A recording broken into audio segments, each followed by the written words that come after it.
¿ya? Que igual le dije que chequeen, ¿no? Que chequeen para poder, digamos, aclarar algunas pautas, ¿ya? Vamos a ver un poco de esto. Ya, y que nos tomará unos 20 minutos, ya, por lo cual a las 3 aproximadamente estamos iniciando el examen, ya, la presentación del examen. ¿Listo? Ok, bueno, ya dejaríamos los casos de aguas residuales ya para la última parte, ya, tratamiento de aguas residuales. Listo, entonces, un poquito simplemente para refrescar acá un poquito la memoria, ya, eh, digamos que el diseño de una PETAP ya nace justamente de la necesidad de transportar, distribuir agua, jóvenes, ¿cierto?, hacia una población, ¿ya? Ok, entonces todo parte de un diseño, ¿ya? Un diseño, ok, un diseño que lo hemos generado a partir de la cantidad de agua que se va a necesitar, ¿cierto? Con eso uno empieza a considerar sus puntos de distribución, ¿ya? Empieza a considerar el, el sistema de tratamiento y toda la red de distribución, como es el almacenamiento y todas las tuberías, ¿ya? Entonces, todo nace a partir de un diseño, ¿no? Y siempre ese diseño se enfoca básicamente en la cantidad de productos que uno quiere destinar, ¿cierto? En la demanda, ¿ya? En la demanda. Y eso joven no solamente para el tema de aguas, ¿no? Para cualquier producto, cualquier tipo bueno, el producto que uno quiere elaborar, tiene que analizar justamente la demanda. Ya de repente han visto un poco esto en la parte de economía, ¿no? Ingeniería económica. Ya. Bien, entonces hay una cantidad, ya hay una cantidad de agua que, digamos, es necesaria para poder cumplir con los requisitos. Con esa cantidad de agua es que uno empieza a diseñar sus tratamientos, en este caso el tratamiento de agua potable, ¿ya? Esa cantidad de demanda de agua es un poco pensando a futuro, ¿ya? En el futuro, ¿cuánto de agua se va a necesitar? ¿Ya? Por eso vimos la parte de proyección, ¿ya? Y espero que también lo hayan chequeado porque hay problemitas que vienen con respecto a la proyección, ¿ya? La proyección busca justamente esto, definir cuánto será la población en un periodo corto, ¿ok? Bueno, corto entre comillas, pero son 20, 25 años a futuro, ¿no? ¿Cuánta es la cantidad a futuro de personas que van a necesitar o van a usar este recurso? Lógicamente que todos son aproximados, ¿ya? Y en muchos casos, por N razones, como ocurre acá en Lima, ¿ya? Esta cantidad de jóvenes a veces sale de la curva, ¿ya? Sale de la curva de proyección. ¿Ya? Muy bien, esto lo vimos un poco en la clase pasada. Ahora, en la parte de diseño de una PETAP, ¿ya? El objetivo, como les había mencionado, era justamente dos puntos, ¿ya? Distribuir los equipos, ¿ya? ¿Qué equipo vamos a implementar en una PETAP? Ojo, la que vemos en la pantalla es una de tratamiento convencional, ¿ya? Sin embargo, ese tratamiento convencional se puede acortar, ¿ya? O puede implementar un poquito más, ¿ya? Uno sabe, jóvenes, siempre va a haber algo, ¿ok? Algo que el agua pueda tener, ¿ya? Y en estas alturas no podemos darnos el lujo, ¿ya? De que porque tiene ese algo, no lo vamos a tratar, ¿ya? El agua es un recurso que cada vez escasea y tenemos que buscar la forma de poder tratar ese contaminante que no está dentro de los tratamientos convencionales. ¿Ya? Entonces, ahí chicos, simplemente hay que trabajar mucho a criterio, ¿ya? Mucho criterio y si es básicamente un parámetro fácilmente eliminable, podemos implementar un tratamiento adicional, ¿ya? O podemos, digamos, regular por ahí uno que otra cosa para poder salvaguardar la situación. Por ejemplo, ya pH, ¿ya? Acá en este tratamiento convencional, jóvenes, no mira nada de pH, ¿cierto? Hemos visto, jóvenes, que las reacciones son básicamente sin adición de muchos químicos, ¿ya? Pero ¿por qué no le podemos dar un poco de repente tengo agua con pH 6, ¿ya? Y si observamos el ECA, jóvenes, a 6, el tratamiento convencional dice que ya no lo puede trabajar, ¿ok? Pero podemos agregarle un poquito de cal, ya un poquito de base para poder neutralizar las aguas, ya y poder trabajarlas. Simplemente, jóvenes, por dar un ejemplo. El tratamiento básicamente consiste en dos pretratamientos, ya siendo eliminación por rejillas, uno de ellos, y el otro vendría a ser el desarenador. Vimos el principio del desarenador, ¿cierto? Vimos ese principio e hicimos cálculos, ¿ya? Para poder evaluar justamente las dimensiones de ese desarenador, ¿ya?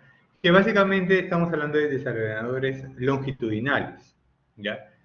Hay otro tipo de desarenador que son los ciclónicos, ¿ya? Pero bueno, ese es otro caso que involucra un poquito más de energía, ¿ya? Y lo bueno es que te ahorra un poco en espacio, ¿ya? Te ahorra en espacio, pero sí involucra un poco de energía, ¿ya? Los desarenadores ciclónicos. El desarenador longitudinal básicamente es una construcción, ¿okay? Una obra en la cual simplemente debido a que es largo, ya las partículas les da el tiempo suficiente para ir cayendo de un punto hacia otro punto, ¿ya? Y hay que recordar, jóvenes, que en el desarenador le bajamos la velocidad, ¿ya? Le bajamos la velocidad del agua que le da justamente ese régimen laminar para que las partículas empiecen a caer, ¿ya? Habíamos visto, jóvenes, cómo calcular la velocidad, ¿okay? Recomendada de flujo, ¿ya? Que depende básicamente del tamaño de partícula. Hay que tener en cuenta que esta velocidad de flujo tiene que ser menor que la velocidad de arrastre que puede dar debido a que puede levantar partículas, ¿ya? Entonces tenemos que asegurar una velocidad mínima, ¿ok? Para evitar que las partículas que están sedimentándose se arrastren. Esta velocidad, jóvenes, con el caudal, ¿okay? Me permiten hallar el área, ¿ya? El área transversal. Y con el área transversal podemos hallar el ancho y la altura de mi sección húmeda que estaría pasando por el desarenador, ¿ya? El ancho y la altura. ¿Listo? Teniendo el ancho y la altura, jóvenes, también podemos determinar la velocidad de sedimentación, ¿cierto? Y acá, jóvenes, quiero resaltar esta parte muy importante, ya que viene el examen. Para hallar la velocidad de sedimentación, o sea, velocidad en la cual la partícula, ¿ya? La partícula tiende a caer, teníamos, jóvenes, básicamente cuatro principios, ¿cierto? Teníamos acá, jóvenes, la tabla de Arcangelsky, ¿ya? Que me relaciona cuánto es la velocidad de sedimentación. Ojo, una cosa es velocidad de flujo, ¿ya? Que es la velocidad horizontal, y otra cosa es la velocidad de sedimentación, que es la velocidad de caída, ¿ya? La velocidad de caída de la partícula en el agua. Y esto depende, lógicamente, del tamaño de partícula, ¿ya? Y es lógico, a mayor tamaño la partícula va a tener mayor velocidad de sedimentación. Ya, entonces ahí habíamos visto, chicos, que teníamos cuatro formas de hallar la velocidad de sedimentación: la tabla de Arcangelsky, ya, la tabla de Celerio, ¿listo? Tenemos acá la tabla de Sadri, y básicamente teníamos acá la fórmula de Scotty-Fugliani. Habíamos visto un ejemplo en la clase, ya, para poder, digamos, confirmar los valores establecidos en cada tipo de postulado. En el examen le puede venir uno, ¿ok? O de repente dos y sacar un promedio, ¿ya? Promédiame, ¿ok? Utiliza la velocidad de sedimentación respecto a Sadri y Arcangelsky y sácale un promedio. Y esa sería tu velocidad de sedimentación. En algunos casos, jóvenes, y en algunos proyectos, por ejemplo, ¿ya? De guías de proyectos, hacen varios tipos de criterios. Y esos criterios, jóvenes, hacen un análisis estadístico para saber cuál sería mi velocidad de sedimentación promedio, ¿ya? En términos teóricos, ¿ya? En términos, jóvenes, experimentales, es mucho mejor realizar, ¿ya? Es mucho mejor realizar un experimento para ver cuánto sería la velocidad de sedimentación, ¿ya? Pero bueno, eso conlleva unas consideraciones un poquito más adelante. Listo. Teniendo la velocidad de sedimentación, jóvenes, podemos hallar la longitud, ¿ya? Mediante esta fórmula, ¿ok? Bueno, en este caso considerando K1, ¿ya? Una longitud, jóvenes, en la cual la longitud era igual a la velocidad de flujo por la altura entre la velocidad de sedimentación. Ya no se olviden, chicos, de tener su formulario en la mano, ¿ya? Su formulario en la mano, ¿ya? Para que les salgan más rápido los ejercicios.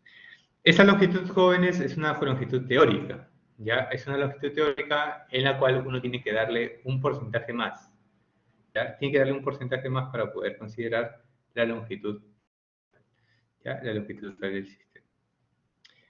Listo.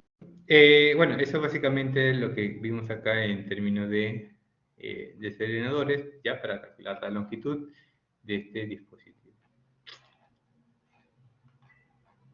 Luego había visto un poquito de la canaleta Parshall, les había comentado que tiene como finalidad determinar el caudal, ¿ya? Determinar el caudal del agua, por medio de una sección angosta, ¿ya? Una sección angosta que permite justamente, regular la velocidad, ¿ya? Perdón, permite, debido a esa contracción, ¿ya? Hay un juego matemático, hay jóvenes, ¿ya? En la cual, midiendo la altura, yo puedo medir el caudal, ¿ya? En la canaleta Parshall.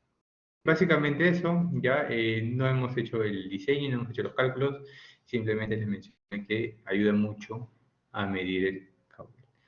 ¿Ya? En los temas jóvenes de tratamientos, ya muchos aprovechan esta caída, ¿ya? Esta caída jóvenes de altura, para que el agua genere una pequeña turbulencia, ¿ya? Y en esa pequeña turbulencia es donde se aprovecha, ¿ya? Es donde se aprovecha y se añade los sistemas de los coagulantes, ¿ya? Se añaden los coagulantes.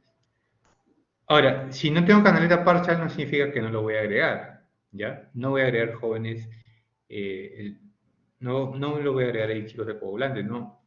Simplemente tenemos que colocar otro equipo, ¿ya? Para que la agitación también sea rápida. No se olviden que la coagulación es rápida, ¿ya? Es un momento rápido de mezclado. Viene la floculación, ¿ok? Viene la floculación, crecimiento de las partículas, ¿ok? Crecimiento de las partículas y luego empieza la sedimentación en la cual las partículas empiezan a descender, ¿ya? No se olviden, jóvenes, que este procedimiento involucra 3 secuencias, ¿ya? Coagulación, floculación, sedimentación. ¿Listo? Mi agua mucho más limpia, ¿ya? Pasa por el sistema de filtración, ¿ya? Pasa por el sistema de filtración en la cual le eliminamos algunos tipos de residuos, ¿ya? Eliminamos algunos tipos de residuos mediante unos lechos, ¿ya? Que pueden ser de arena, grava, antracita, ¿ya? O otras especies jóvenes que podamos considerar. ¿Listo? Acá, jóvenes, ocurre fenómenos de absorción. Listo. Y por acá habíamos visto un poco de lo que es desinfección y voy a resaltar lo más puntual, ¿ya? Digamos que la desinfección puede ir antes, ¿ok? Va antes, ¿ya? Con una predesinfección, ¿ok? Una predeclaración, ¿ya? ¿Por qué va antes? Porque si vemos acá, chicos, nosotros tenemos tiempos muertos, ¿ya? Y bueno, y creo que les comenté, ¿no? Tenemos tiempos muertos ahí, ¿ya? Y si tenemos tiempos muertos, le vamos a dar pie a que las bacterias empiecen a descomponerse. De repente hay materia orgánica que está sedimentando, ¿ya? De repente hay algo por ahí, las bacterias van a empezar a descomponerse a materia orgánica. ¿Y qué me va a causar en el agua? Malos olores, ¿ya? Condiciones jóvenes que yo no quiero, desfavorables. Entonces, por esa razón, ¿ok? Básicamente por esa razón, para inactivar la presencia de microorganismos, ¿ya? Se le suele añadir los desinfectantes, ¿ok? Al inicio o generalmente en el proceso de coagulación y floculación, ¿ya? Antes de esa etapa se le añade a veces los desinfectantes, ¿ya? Se les suele añadir. Esto cuando tengo tiempos muertos muy largos, ¿ya? Tengo tiempos muertos muy largos en esta etapa. Listo, entonces podemos darle de ahí, ¿ya? Y luego, lógicamente, tiene que haber una postcloración para poder asegurar la eliminación de algunas bacterias remanentes y entregarle al agua la cantidad necesaria de cloro para que pueda ser distribuida. Ahora, esa cantidad necesaria a veces tiende a disminuir y por lo cual hay que ir agregando en diferentes momentos. ¿Ya? El agua, chicos, es un medio que contiene bastantes microorganismos, ¿ya? Tiene bastantes compuestos químicos de estos tipos de especies vivas que pueden generar enfermedades o incluso la muerte. ¿Cómo lo elimino? Uno de los métodos jóvenes prácticos, ¿ya? Prácticos es básicamente la cloración, ¿ya? La cloración. No es el único, pero es el más práctico, ¿ya? Es el más práctico. ¿Por qué? Porque de una u otra forma es mucho más económico, ¿ya? Tiende a ser mucho más económico clorar. ¿Okay? En comparación del otro tema, por ejemplo, aplicar lámparas ultra UV, ¿ya? Lámparas UV y radiación ultravioleta, ¿ya? Acá, chicos, esto es mucho más caro, ¿cierto? Acá ya básicamente no es un proceso químico, es un proceso físico, ¿ya? Es un tratamiento físico en la cual yo estoy aplicando energía, radiación, ¿ok? Para eliminar algunas especies biológicas. ¿Cuándo voy a aplicar esto? De repente, industria alimentaria, ¿ya? Quiero mi agua jóvenes para industria alimentaria. Ojo, la industria alimentaria tiene bastantes compuestos orgánicos, ¿ya? Residuos orgánicos pequeñísimos, ¿ya? Eh, okay, ojo, hablando de un tratamiento, digamos, para agua residual, ¿no? Para agua residual, ¿ya? Quiero desinfectar el agua, terminar de desinfectar el agua porque se han generado bastantes bacterias. Aplico una radiación ultravioleta. Profe, ¿por qué no una cloración? Porque si tengo bastante materia orgánica y aplico cloros jóvenes, se forman cloraminas. Se generan jóvenes los clorometanos, ¿ya? Tóxicos, ¿ok? Muy peligrosos. Entonces, por eso mejor aplico una fuente de radiación, ¿ya? Radiación UV, ¿ok? UVC, ¿ya? Más o menos en ese rango. ¿Ya? Fuerte, ¿eh? Ojo, una longitud de onda realmente baja, ¿ok? Baja VC, ¿ya? Ojo, no VB, no VA, sino VC, ¿ya? Radiación que el sol no manda, o sea, sí manda, pero es filtrada, ¿ya? Entonces, yo tengo que generar esta fuente de ultravioleta de otro lado, ¿ya? Ojo, la radiación solar básicamente manda esa longitud de onda, pero no es tan intensa, ¿ya? Tengo que yo generarla. Ok, para eso aplicamos estas lámparas, ¿ya? Aplicamos estas lámparas UV. Bueno, implica un gasto de energía, ¿cierto? Implica un gasto de energía para poder activar este tipo de radiación. ¿Ya? Lámparas también hay jóvenes en un montón. Otro tipo de desinfección es mediante ozono, ¿ya? Aplicación de ozono, ¿ok? El ozono. El ozono es claramente, jóvenes, un buen oxidante, ¿ya? Y cuando me están hablando de un oxidante, ¿ya? En tratamiento de agua, el oxidante lo que va a hacer básicamente va a degradar la materia orgánica, entre comillas, ¿no? Porque las bacterias de una otra forma son materias orgánicas, ¿ya? Entonces, el ozono, ¿ya? El ozono tiene, jóvenes, justamente esta capacidad de oxidar, ¿ya? Va a oxidar. Y al oxidar, jóvenes, va a degradar la materia orgánica. La desventaja es que el ozono no es almacenable, ¿ya? Yo no puedo tener un tanque de ozono, es muy reactivo, puede empezar a reaccionar, por lo cual tiende a generarse in situ, ¿ya? Tiende a generarse in situ a partir del aire, a partir del oxígeno, podemos generar ozono y poder desinfectar mediante ozonificación, ¿ya? Una ozonificación. El otro joven es el dióxido de cloro, ¿ya? El dióxido de cloro, que no es, joven, no es, básicamente tiene otra función, ¿ya? Al, eh, muy diferente a los compuestos clorantes, ¿ah? El dióxido de cloro no es un clorante, ¿ya? Básicamente es un oxidante, ¿ok? Tiene que ser un oxidante, ¿ya? El dióxido de cloro, pero acá tengo unas reacciones. ¿Ya? Básicamente es un oxidante, ¿ya? El dióxido de cloro. ¿Ya? Cuando es oxidante, jóvenes, tiene otra función química, ¿ya? Otra función química de eliminar compuestos orgánicos, ¿ya? Bacterias. ¿Listo? Muy bien. Al igual, jóvenes, el dióxido de cloro no es almacenable, ¿ya? No es almacenable, puede ser explosivo y se tiende a generar, ¿ok?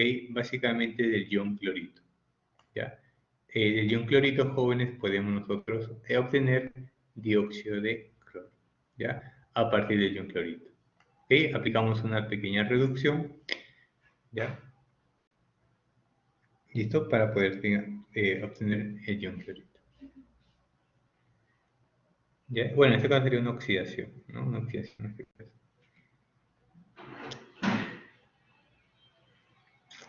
Listo. Bueno, luego vienen, jóvenes, los clorantes, ya los agentes clorantes que, como les había mencionado, el agente clorante, chicos, y acá presten atención que hay una preguntita. El agente clorante, ¿ya? La cloración, ¿ok? La cloración ya involucra una serie de compuestos químicos que justamente van a aportar unos compuestos de cloro para formar el ácido hipocloroso, ¿ya? Este es el amiguito que elimina las bacterias, ¿ya? Las bacterias. ¿Cómo? Atraviesa fácilmente las membranas celulares y desactiva las enzimas esenciales para su reproducción, crecimiento de las bacterias. Ya, altera, hay jóvenes, como vemos ahí, en la reacción química, altera básicamente algunas enzimas, ya que es necesaria para su crecimiento. ¿Por qué es muy común la cloración? Porque básicamente es relativamente barata, ¿ya? Si comparamos con los otros métodos, ¿okay? Tiene un precio mayor, ¿ya? La cloración jóvenes tiende a ser barata. Ok, y además jóvenes se utilizan en pequeñas cantidades, ¿ya? Un pequeño exceso jóvenes del compuesto químico ya le aporta un poder de desinfección residual. ¿Okay? Básicamente las concentraciones son mínimas, ¿ya? Son mínimas de acá. A veces jóvenes, por ahí me preguntaron, profesor, o sea, bueno, ya, y cuando ya están trabajando, cuando cloramos se vuelven aguas ácidas, ¿ya? Tiende a bajar un poco el pH, ¿ya? La explicación está acá en esta reacción química, ¿ya? El cloro, jóvenes, cuando se mezcla con el agua, ¿ya? Genera un ácido hipocloroso, un ácido muy débil, ¿ya? Un ácido muy débil, pero también, jóvenes, tiende a generarse un ácido fuerte, ¿ya? Un ácido fuerte que vendría a ser el ácido clorhídrico. Entonces, hay que evaluar muy bien el pH, ¿ya? Hay que revisar muy bien el pH, ya que posiblemente, dependiendo de la cantidad de cloración que agreguemos, ¿ya? Puede bajar el pH. ¿Ya? Y hay que ajustar el pH luego, ¿ya? Hay que tender a ajustar el pH. ¿Listo? Muy bien, hay que tener ahí muy claro esa parte. Listo, bueno, ya para cerrar esta parte, chicos, sin empezar. Otra fuente de cloración es lo que hemos visto, Juan, en la clase pasada. La antepasada era que básicamente podemos aplicar hipoclorito de calcio, que es sólido, o hipoclorito de sodio, como la lejía, que viene a ser líquido. En ambos casos, jóvenes, en ambos casos, ¿ya? Sí, el pH cambia más bien a nivel básico, ¿ya? A nivel básico. Y la reacción química no lo dice, ¿ya? Por ejemplo, yo agrego hipoclorito de sodio y el ion hipoclorito, ¿ok? Actúa como una base, ¿ya? Actúa como una base reaccionando con el agua y formando iones hidróxido, ¿ya? Está actuando como una base. Lo que pasa es que la lejía tiene un pH básico, ¿ya? La lejía tiene un pH muy básico.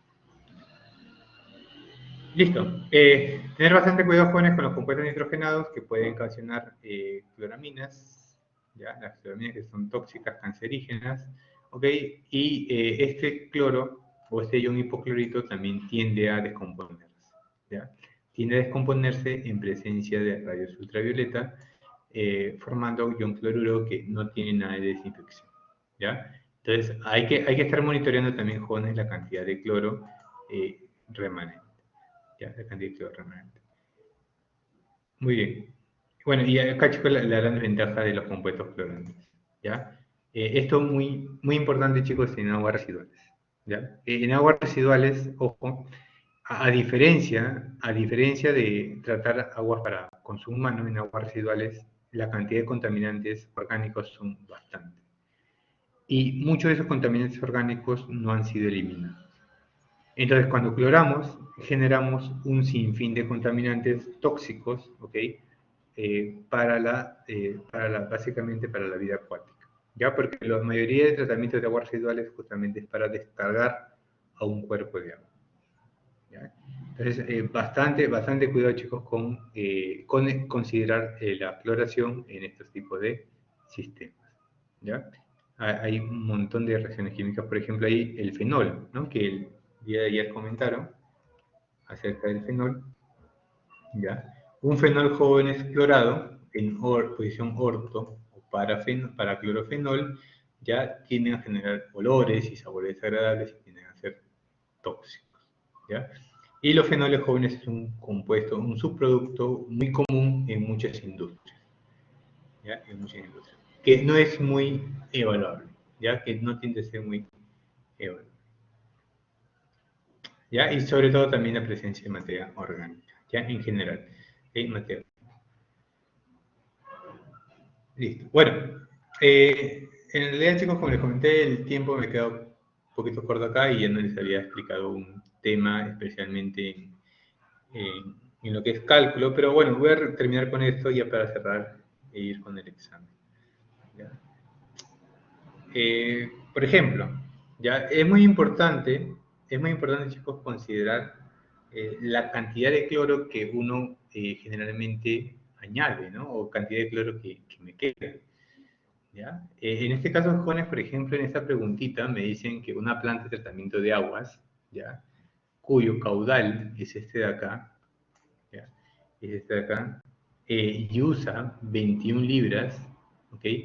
21 libras por día de cloro, ese es su consumo, ¿ok? Es su consumo, jóvenes, de cloro, ¿ya? Y sabiendo que la demanda es 0,5, me piden cuánto es el cloro residual diario, ¿ya? ¿Cuánto es el residual de cloro? ¿Listo? Ojo, acá, chicos, mucho ojo, ya, con este temita porque me ayuda mucho a dosificar mi cantidad de cloro, ¿ya? Entonces, como les comenté, Juan, en la clase pasada, el cloro aplicado, ¿ya? El cloro aplicado,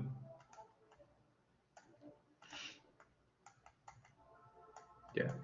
Va a ser, jóvenes, al cloro que se necesita, o sea, la demanda de cloro, más el cloro residual, ¿ya? Cloro aplicado, ¿ok? Cloro aplicado. Es igual a cloro, digamos, a la demanda de cloro y al cloro residual, ¿ya? Lo que aplico es igual a lo que necesita más lo que me sobra, ¿ya? Así de sencillo.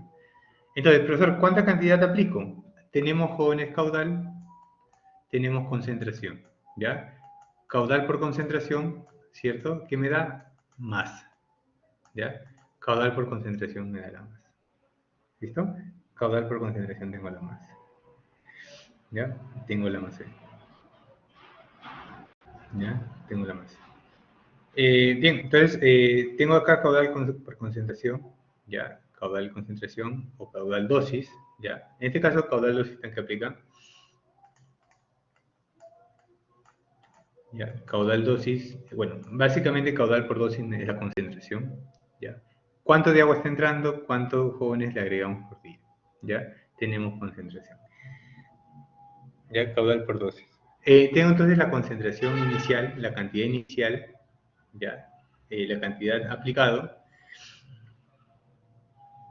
que es 0,56, ya sale a partir de esa relación, ya sale a partir de esa relación, y básicamente, jóvenes, acá para hallar el cloro residual tendríamos que restar lo que le agregamos menos lo que necesita, ¿no? Y me saldría, jóvenes, acá un 0,06 miligramos por litro, ¿ya? De cloro residual, que está por debajo, jóvenes, del nivel de residuo libre mínimo recomendado, ¿ya?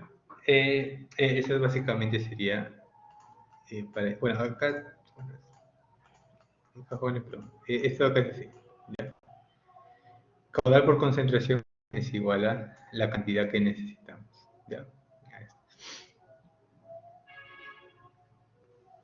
¿Ya? En la cual la concentración vendría a ser masa por caudal, masa entre caudal.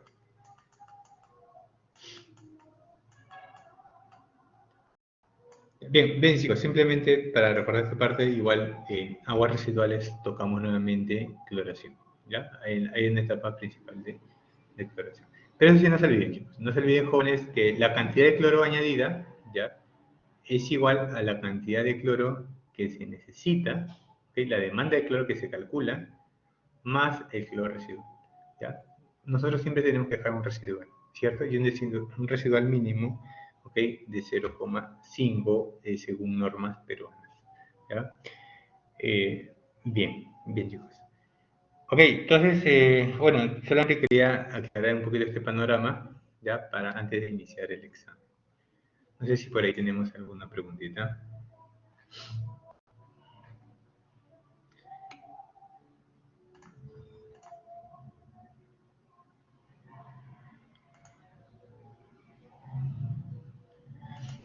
La velocidad de sedimentación, Sixto, la sacamos, como les he comentado, de estos ensayos, ¿ya? Esas tablas sacamos la velocidad de sedimentación. ¿Ya? Tenemos acá estas formas, ¿ya?, de calcular la velocidad de sedimentación. ¿Ya? Según este estudio de Cottifuglieni, según esta tabla de Sadri, ya aplicando densidades, tenemos acá según Celerio, ¿ya?, y esta tabla de Arkhangelsk.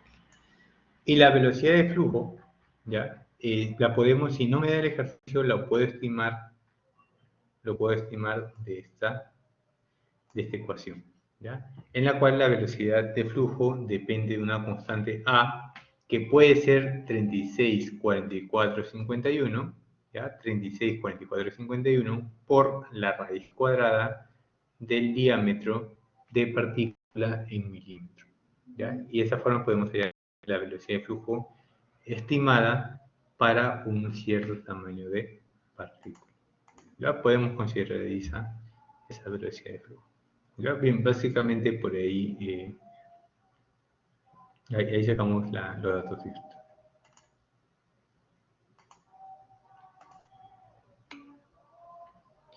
Bien chicos, el examen, jóvenes, igual que los casos anteriores,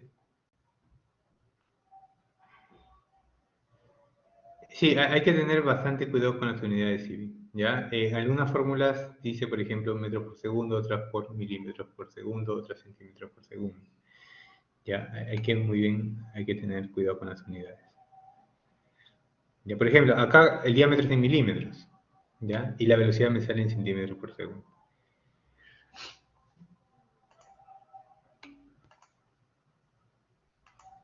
Bien, bien chicos. Bueno, igual jóvenes que las últimas veces, ya el examen tiene 2 intentos, una duración de 70 minutos por intento, ya quedando la nota más alta registrada. El examen, jóvenes, se va hasta las 17:40, ya justo finalizando la clase.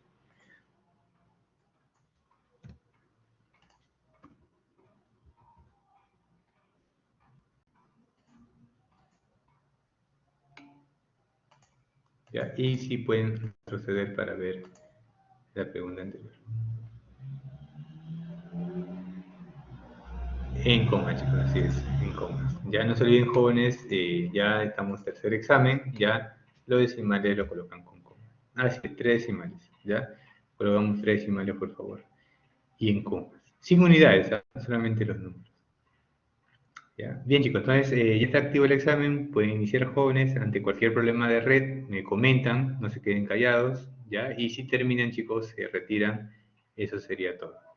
¿Listo, jóvenes? Ok, que tengan un buen día, éxitos y adelante, pueden iniciar.